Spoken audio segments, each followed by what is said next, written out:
Real quick before we get into this review, I just want to put it out there that there are going to be spoilers in the story section of my review. And for anybody who hasn't played a 12-year-old game, I highly suggest that maybe you go play it and then, compare your thoughts to my thoughts upon, watching this video. But with that out of the way, let's get into this review. Dead Space, a game that came out in 2008, but is still relevant today in 2020. But why? Let's talk about why it's a masterpiece of a game. This game took inspiration from another widely talked about game, Resident Evil 4, but put a unique twist on it, introducing a new idea for zombies and the horrors of space. I want to break this game down to fun-sized bites, and we'll start out with the part of the story that I personally expect first, and that's the story. Then we'll expand on gameplay and mechanics, exploring what made the horror and eerie feeling of walking through winding corridors. Lastly, we'll explain why this game was as enjoyable and terrifying as it is. The game places you in the shoes of Isaac Clarke, an engineer sent to help respond to a distress signal from a mining ship, Ishimura, in deep space, as well as looking for a crew member, Nicole, who is a romantic interest who sent a video message before the whole ordeal began for Isaac. As soon as the ship lands, you're greeted with silence, abandonment, and tremendous feelings of shit went down. It is within the first 15 minutes of gameplay that you're introduced to necromorphs, and that ensues in a terrifying chase scene where you are left helpless and barely escape in an elevator, and the game gives you a taste of what you're about to expect. Your team, that consists of Kendra and a guy named Hammond, were split up. You all have to work together to find a way off the ship. However, that proves to be harder than just going back to the ship that you arrived on. As you explore the ship, finding new objectives, you wander around the ship that experience hard fights for survival and inevitable loss. Bodies riddle the floor and blood covers the walls. People who have clearly lost their minds and will to live occasionally are spotted and usually take their own lives in acts of desperation and utter drainage of the will to go on. Slowly, new enemies are introduced as you go about the ship looking for ways of solving the current issues, as well as slowly introducing new weapons of dispatching the nightmarish monsters. You learned that the ship had found an object known as the marker that seemingly influenced people into doing things that were normally unthinkable. You spend a large portion of this game trying to find this marker so you can try and understand it and possibly stop it. You eventually stumble upon a cultist who believes the necromorphs are a superior being and that Isaac should give in to the inevitable. He has also created his own necromorph that can regenerate limbs and deal a beating. You're only able to slow down a creature, but always gets back up. Isaac also faces the fact that his girl Nicole may have been lost for good, and he is a walking dead man. But despite the odds, Isaac pushes on, fighting seemingly endless waves of necromorphs, taking a beating in the process. Nicole comes around in the later chapters of the game, trying to help Isaac understand what's going on with the marker and what it is and how to stop it. You find a crazed man by the name of Dr. Kane, who explains that the only way to stop the marker is to return to its original planet, and that he is willing to help Isaac out. You learn that the marker is man-made, a copy of an ancient alien marker found on Earth that was sent to a barren planet as an experiment. However, the marker was never ready to be taken from the planet. It has a strong connection to the core.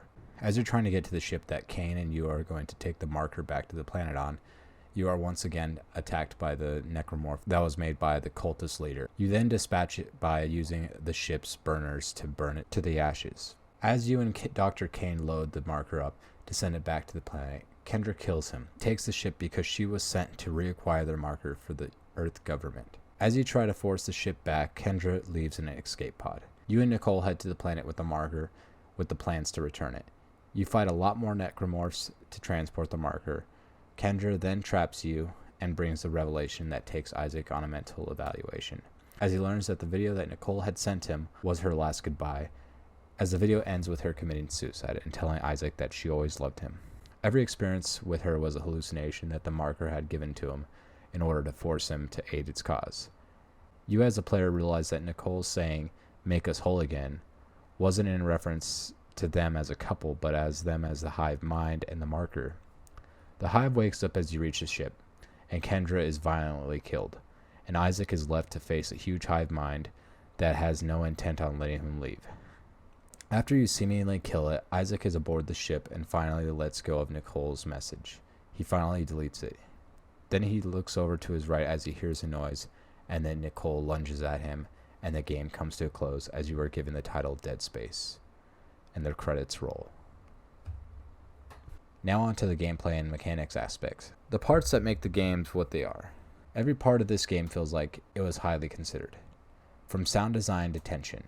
Your view is limited to over the shoulder with minimal HUD, where your HUD and stasis are displayed on Isaac's back. An ammo count is only visible with the weapon aiming system, giving this experience a more immersive feeling and allowing you to play without a ton of clutter on your screen. Your inventory and map do not pause the game like many other games.